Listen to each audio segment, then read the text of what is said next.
It's hard to imagine that Hollywood hasn't jumped all over this. You would think it would be box office gold because it's part Spartacus and part Braveheart and part Amistad and part Glory with a little bit of Dances with Wolves thrown in. A story decades long of oppression and freedom fighting. I don't understand why there hasn't been more attention to John Horse and the Black Seminoles, but hopefully we can correct this.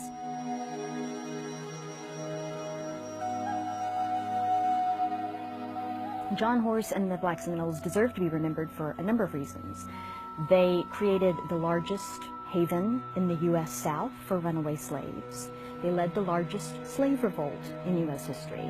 They secured the only emancipation of rebellious slaves prior to the U.S. Civil War, and they formed the largest mass exodus of slaves across the United States, moving from the Florida Everglades through Indian Territory, what would become Oklahoma, eventually locating in Mexico, where they secured title to their own land. It's a remarkable story. It's overlooked not just by filmmakers, it's not well known in popular culture, and in fact it's been overlooked by historians of slavery, if you can believe it. In the early 18th century, two groups in particular fled the colonial South into Spanish Florida, into the Everglades. One of these groups were Seminoles, who were migrating from the various colonies, just trying to avoid white encroachment, basically, trying to move someplace that white colonists weren't. And the other group was runaway slaves, people who were fleeing and trying to create a free life for themselves. Both were welcome in Florida, and in fact, the Spanish crown offered runaway slaves their freedom if they would defend the land for the crown, for the Spanish.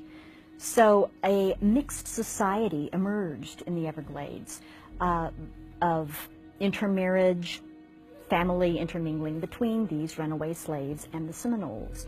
And in fact, the first legally sanctioned black free town in the North American continent was in the Spanish Florida Everglades.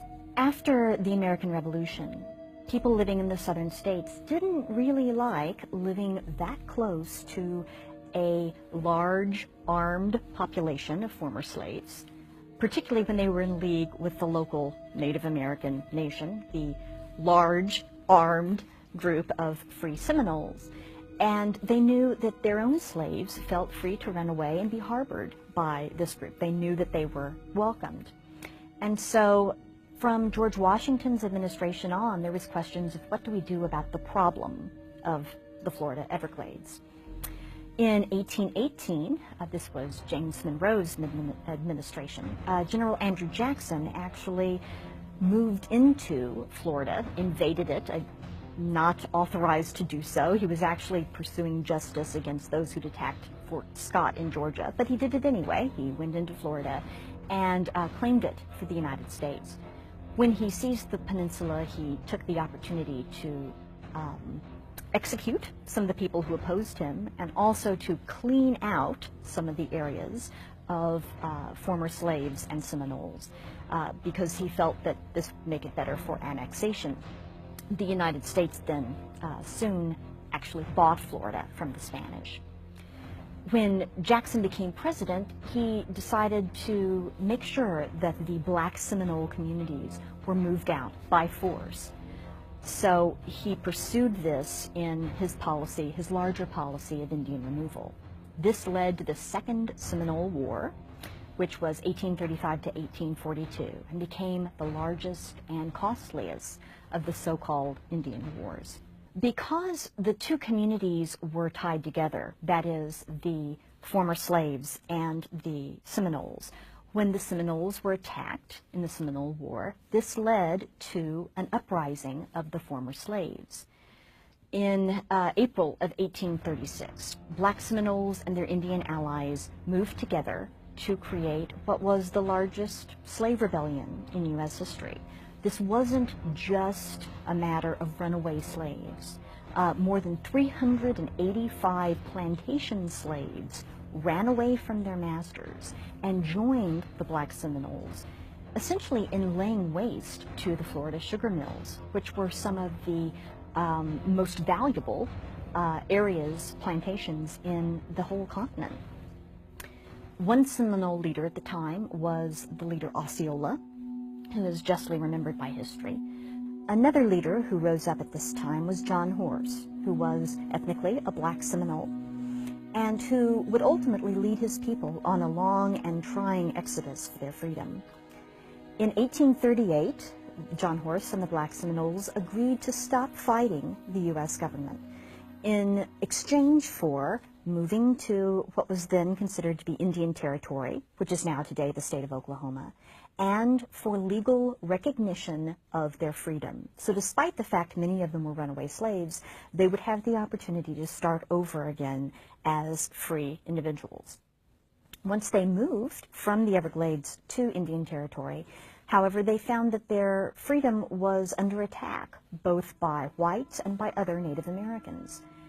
In 1848, a decade after they had made the agreement with the U.S. government, the U.S. Attorney General announced that the government never had the authority, the power to recognize their freedom. And in fact, they were still, those who had been slaves, still enslaved.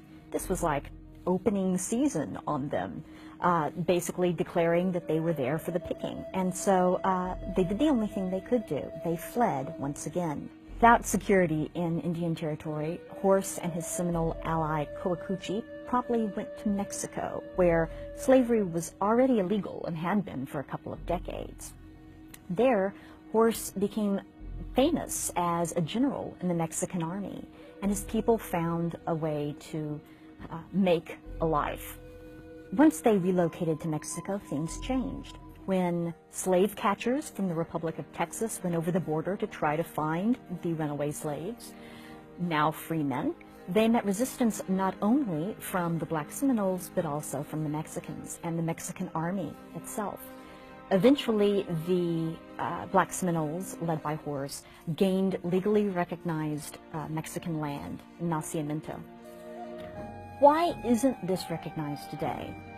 Well, for one thing, historians tend to be historians of Native American history or historians of slavery, but there's not many that move among these subjects, and it's a bit confusing because you have both the issue of runaway slaves and the issue of Native Americans kind of blended together, so it seems to fall through the cracks. Tradition is that Nat Turner's rebellion is the big turning point in the history of slavery and slave revolt. But that happened before the rebellion of the Black Seminoles, so it doesn't really fit the traditional trajectory.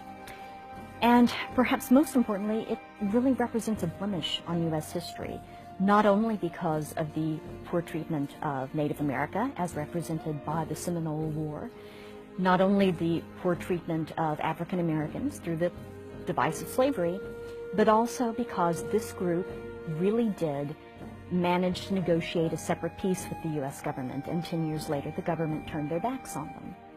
So it's, in multiple ways, a difficult story for people of the United States to tell. But it's worth remembering that a community of freedom fighters trekked from Florida to Oklahoma to Mexico and found ultimately peace and freedom and prosperity in lives that they could direct as their own. I recommend highly the website johnhorse.com for more information.